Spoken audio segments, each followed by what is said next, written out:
오늘 주신 하나님의 말씀은 요한복음 6장 1절에서 15절까지 말씀입니다. 같이 봉독하겠습니다. 그 후에 예수께서 디베랴의 갈릴리 바다 건너편으로 가심에 큰 무리가 따르니 이는 병자들에게 행하시는 표적을 보았음이로라. 예수께서 산에 오르사 제자들과 함께 거기 앉으시니 마침 유대인의 명절인 유월절이 가까운지라. 예수께서 눈을 들어 큰 무리가 자기에게로 오는 것을 보시고 빌립에게 이르시되 우리가 어디서 떡을 사서 이 사람들을 먹이겠느냐 하시니 이렇게 말씀하심은 친히 어떻게 하실지를 아시고 빌립을 시험하고자 하심이라. 빌립이 대답하되 각 사람으로 조금씩 받게 할지라도 200데나리온의 떡이 부족하리이다. 제자 중 하나 곧 시몬 베드로의 형제 안드레가 예수께 여짜오되 여기 한 아이가 있어 보리떡 5개와 물고기 2마리를 가지고 있나이다. 그러나 그것이 이 많은 사람에게 얼마나 되겠사옵나이까. 예수께서 이르시되 이 사람들로 앉게 하라 하시니 그곳에 잔디가 많은지라. 사람들이 앉으니 수가 5,000명쯤 되더라. 예수께서 떡을 가져 축사하신 후에 앉아있는 자들에게 나눠 주시고 물고기도 그렇게 그들의 원대로 주시니라. 그들이 배부른 후에 예수께서 제자들에게 이르시되 남은 조각을 거두고 버리는 것이 없게 하라 하심으로 이에 거두니 보리떡 5개로 먹고 남은 조각이 12바구니에 찼더라. 그 사람들이 예수께서 행하신 이 표적을 보고 말하되 이는 참으로 세상에 오실 그 선지자라 하더라. 그러므로 예수께서 그들이 와서 자기를 억지로 붙들어 임금으로 삼으려는 줄 아시고 다시 혼자 산으로 떠나 가시니라. 오늘은 어디서 떡을 사야 하나라는 제목으로 하나님 말씀 전하겠습니다. 오늘 본문은 성경에서 가장 유명한 사건 중 하나죠. 바로 오병이어의 기적입니다. 사복음서 전부에 기록되어 있을 만큼 중요한 내용입니다. 특히 요한복음 6장에는 이 2개의 스토리가 등장하고 있는데 첫 번째는 오늘 본문인 오병이어의 내용이고 이어서 나오는 오병이어의 사건으로 모여든 무리를 피해 제자들을 먼저 바다로 건너 보내시는데 가는 길에 제자들이 풍랑을 만나게 됩니다. 예수님이 그 풍랑 속에서 제자들을 구해 주시지 않습니까? 이 2가지 스토리를 보면 그 원형이 구약의 홍해 사건과 광야의 만나 사건이다라는 것을 알 수 있습니다. 그것을 염두에 두시고 본문을 보면 좋을 것 같습니다. 본문 1절과 2절을 보겠습니다. 그 후에 예수께서 디베랴의 갈릴리 바다 건너편으로 가심에 큰 무리가 따르니 이는 병자들에게 행하시는 표적을 보았음이로라. 여기서 큰 무리가 따르고 있다라고 하는데 처음에는 소수였지만 점점 더 늘어났던 것입니다. 그러니까 사람들이 처음에는 제자들이 행하는 기적들을 보고 있었습니다. 그 기적도 참으로 놀랄만 하고 대단한 것들이었습니다. 그래서 제자들도 저 정도의 기적을 펼친다면 그 스승의 실력은 어느 정도일까? 이런 궁금증이 생기지 않겠습니까? 그렇게 조금씩 모여들었던 사람들이 계속해서 증가했던 겁니다. 하지만 이들이 모여들었던 이유는 주님이 기뻐하실 만한 이유는 아니었습니다. 왜 그렇습니까? 표적을 보고 모였기 때문입니다. 병자가 치료를 받고 앞을 보지 못하는 사람이 앞을 보게 되고 이런 기적들이 일어난다라고 하면 당장 저 같아도 한 번쯤은 가서 구경해 보려고 할 것 같습니다. 그리고 그 시기에 대한 내용을 언급을 하고 있죠. 3절과 4절에 보시면 예수께서 산에 오르사 제자들과 함께 거기 앉으시니 마침 유대인의 명절인 유월절이 가까운지라. 예수님이 산에 오르셔서 앉았다라고 하는데 이 표현은 통치와 섭리를 드러내고 있습니다. 주님은 지금까지 많은 인파들에게 말씀을 선포해 오셨는데 산에 앉으셔서 통치 개념을 말씀하십니다. 성경에도 보좌에 앉으셨다라는 표현은 그리스도의 왕권과 통치를 강조하는 내용인데 특히 이때가 언제입니까? 바로 유월절입니다. 유월절.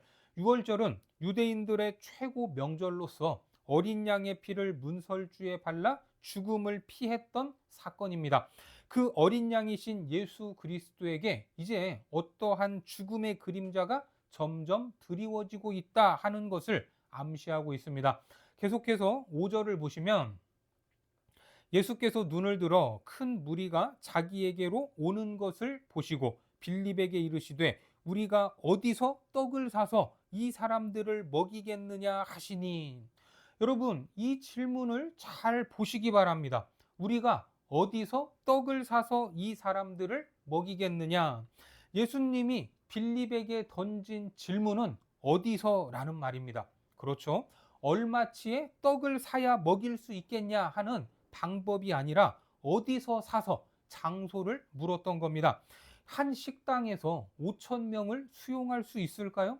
아니면 5천 명분의 음식을 한 번에 준비할 수 있는 그런 장소가 얼마나 되겠습니까? 오늘날에도 결코 쉬운 일이 아닙니다. 그런데 이 질문을 하신 의도가 연이어 나오고 있죠.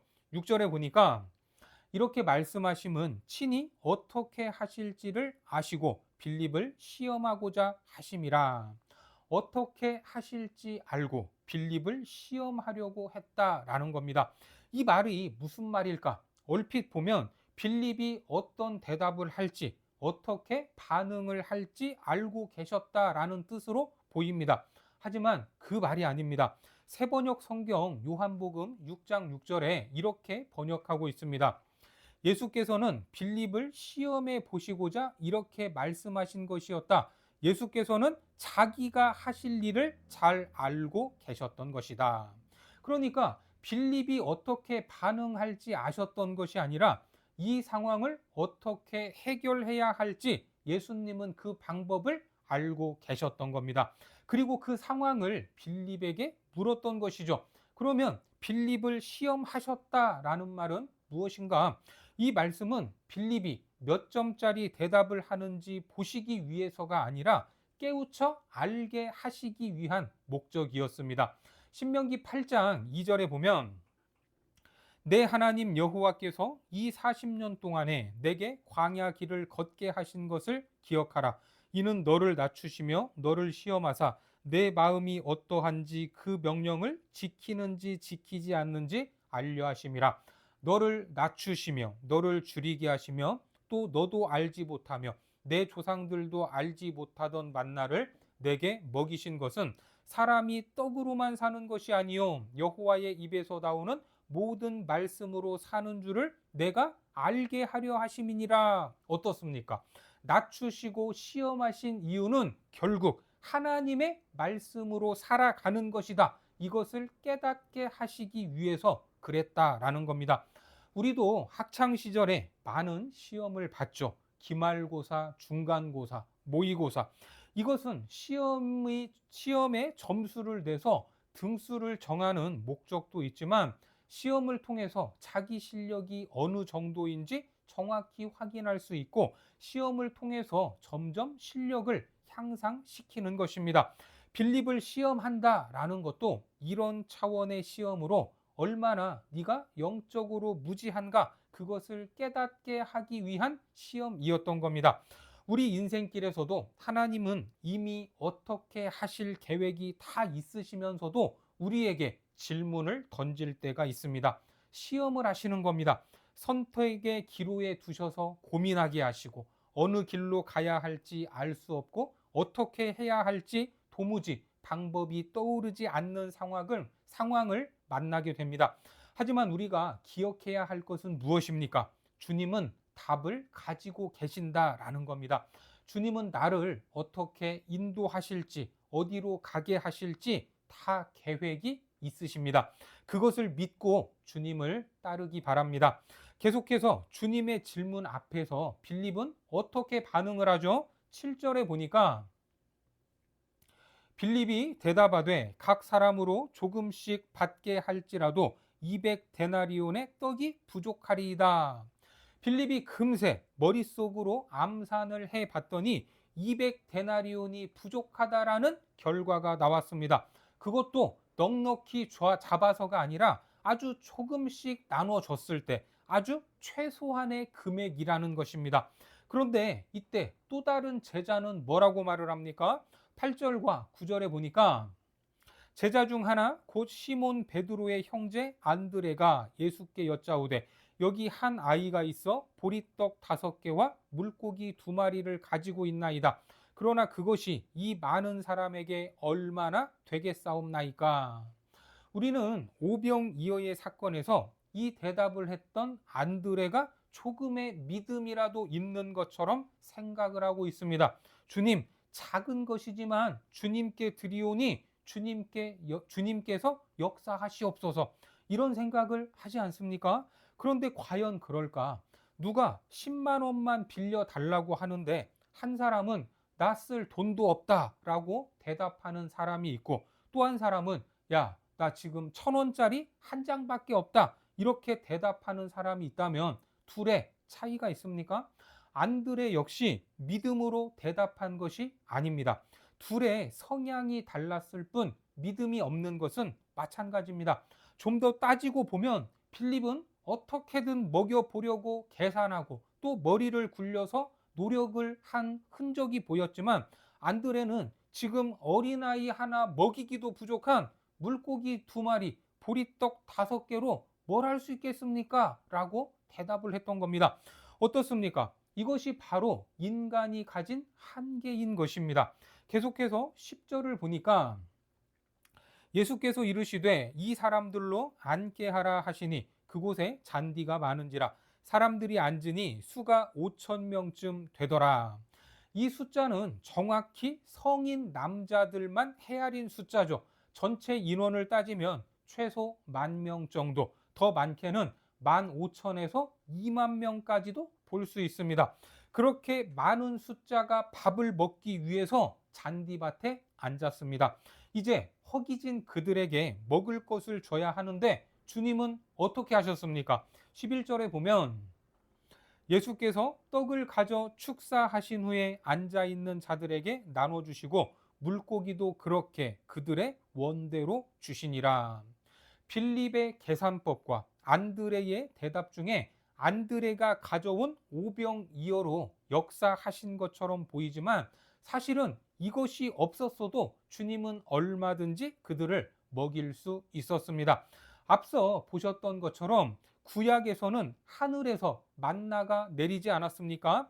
다만 안드레가 물고기 2마리와 떡 5개로 무엇을 할 수 있겠냐 하는 듯이 가져오니까, 그래? 그걸로 아무것도 할 수 없다고? 그래, 그거 한번 줘봐 하면서 축사하셨던 겁니다. 그렇게 축사하시고 떡과 물고기를 나눠 주시는데 성경에는 그들의 원대로 줬다고 합니다. 12절을 보겠습니다. 그들이 배부른 후에 예수께서 제자들에게 이르시되 남은 조각을 거두고 버리는 것이 없게 하라 하심으로, 원대로 주셨고 그들은 배불리 먹었습니다. 그리고 남은 조각들이 있었는데 12바구니에 가득 찼다라고 말씀하고 있죠. 계속해서 13절을 보겠습니다. 이에 거두니 보리떡 5개로 먹고 남은 조각이 12바구니에 찼더라. 12바구니에 가득 찼다는 것은 종말론적 완성을 암시하는 내용입니다. 12, 이 완전수 아닙니까?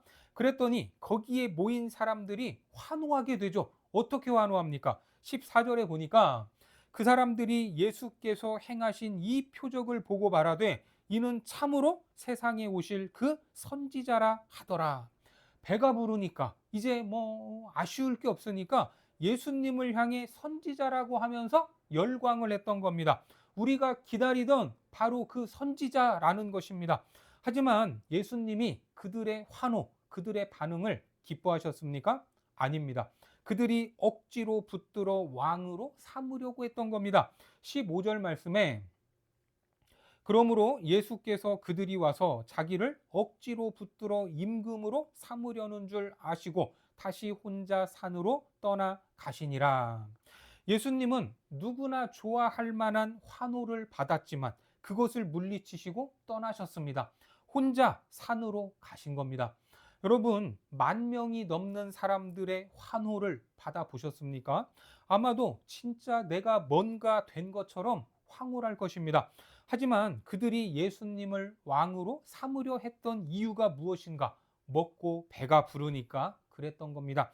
그들이 원하는 임금은 내 배를 채워주고 먹고 살 걱정을 없게 하는 왕입니다. 우리가 지방선거, 총선거, 대통령 선거를 치를 때마다 각 후보들이 가장 앞세우는 것이 무슨 문제입니까? 경제 문제입니다. 경제. 경제를 다들 살리겠다고 말합니다. 제가 어릴 적부터 이 선거 때마다 경제를 살리겠다라는 말을 들어왔는데 그 경제는 아직도 살아나지 못하고 죽어 있나 봅니다. 특히 선거 때만 되면 살았던 경제도 다시 죽는 것 같습니다.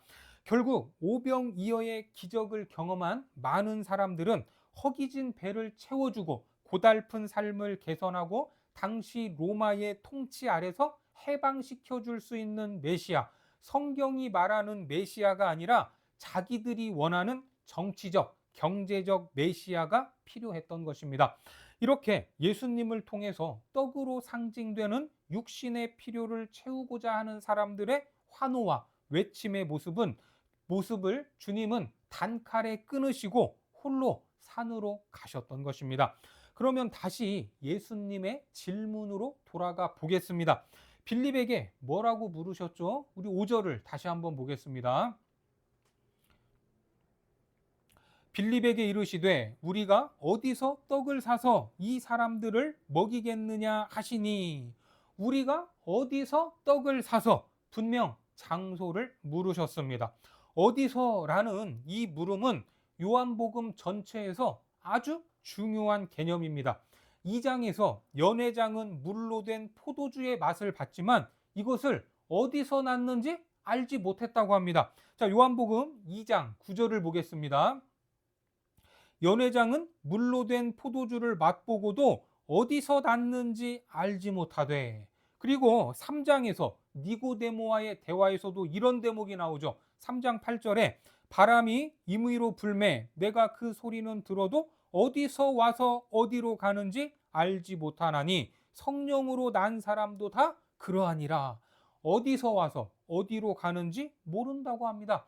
그리고 수가성 우물가에서 여자가 뭐라고 말합니까? 요한복음 4장 11절에 여자가 이르되 주여 물기를 그릇도 없고 이 우물은 깊은데 어디서 당신이 그 생수를 얻겠사옵나이까? 그리고 오늘 6장에서 또 어디서라는 말이 나왔습니다. 어디서라는 말이 나올 때마다 공통적으로 드러난 것이 인간의 영적인 무지함이었다라는 것을 믿으시기 바랍니다. 그러면 예수님은 이 어디서를 요한복음에서 강조하셨고 또 오늘 본문에서 빌립에게 질문을 하시는데 어디서 이 떡을 구하겠느냐? 요한복음 6장 31절에 보면 기록된 바 하늘에서 그들에게 떡을 주어 먹게 하였다 함과 같이 우리 조상들은 광야에서 만나를 먹었나이다. 예수께서 이르시되 내가 진실로 진실로 너희에게 이르노니 모세가 너희에게 하늘로부터 떡을 준 것이 아니라 내 아버지께서 너희에게 하늘로부터 참떡을 주시나니. 여기에서는 그냥 떡이 무슨 떡으로 바뀌었어요? 참떡으로 바뀌었습니다. 이 참떡은 어디서 오는 떡이라고 합니까? 아버지께로부터 하늘에서 오는 떡입니다. 바로 여기에서 빌립에게 장소적 개념으로 질문을 하신 이유가 나오죠. 예수님이 어디서 오셨습니까? 아버지께로부터 위에서 오신 분입니다. 그리고 자신을 너희 조상들이 광야에서 먹으면 또 허기졌던 그런 떡이 아니라 나는 영원히 배고프지 않는 참떡으로 이 땅에 왔다라고 말씀하시는 겁니다.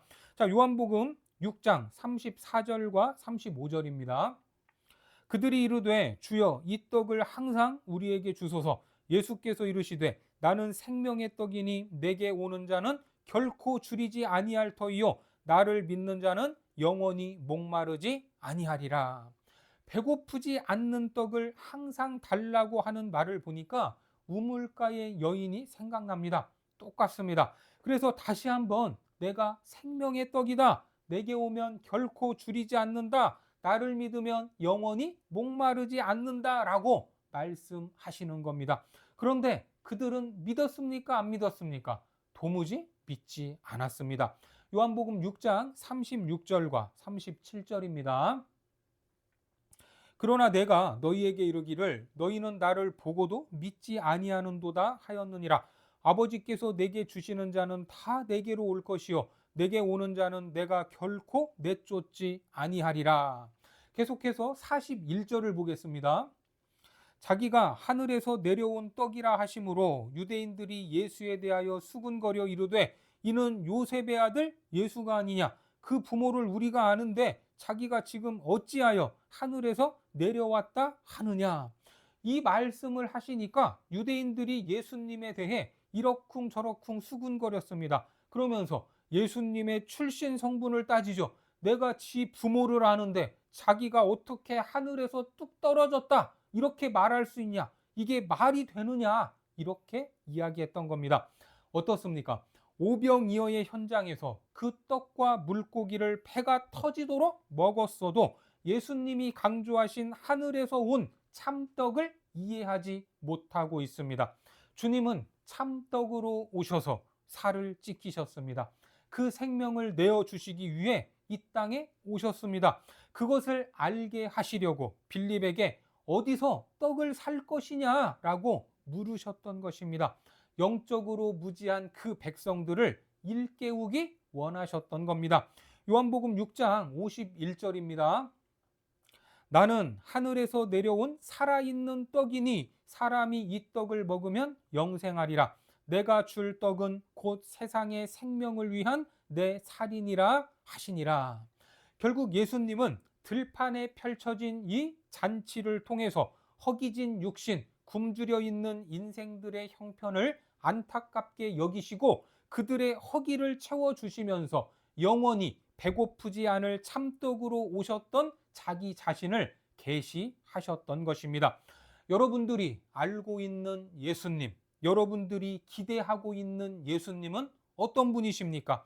내 육신의 필요, 내 인생의 성공, 내 삶의 풍요를 책임지셔야 할 분입니까?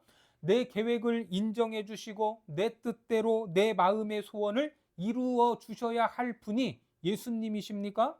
물론 주님은 우리를 향한 놀라운 계획을 가지고 계시고 우리를 위해 무엇을 하셔야 할지 다 알고 계십니다. 그러나 내가 계산하고 또 계산해서 되는 것이 아닙니다. 어떻게 이런 환경과 상황을 극복할 수 있을까? 냉소적으로 사는 것도 주님의 뜻이 아닙니다. 때로 주님이 깨닫게 하시는 시험 앞에서 우리는 올바로 깨닫기를 바랍니다. 주님의 뜻대로 행하고 순종하기를 바랍니다. 오직 우리의 모든 삶을 믿음으로 주님께 어디서 하늘에서 오신 참떡이신 그분으로 인하여 더 풍성한 삶을 누리시기를 주님의 이름으로 축원합니다. 기도하겠습니다. 하나님, 우리는 육신의 필요와 만족을 채우는 것에 마음을 빼앗기고 그것을 추구하는 삶을 살아가고 있습니다. 하지만 이제는 하늘에서 오신 참떡이신 예수 그리스도를 바라보기 원합니다. 우리 인생을 가장 좋은 방법으로 완벽한 계획으로 더욱더 풍성하게 하시는 예수 그리스도의 그 능력을 경험하는 복된 삶이 되도록 인도하여 주옵소서. 예수님의 이름으로 기도드립니다. 아멘.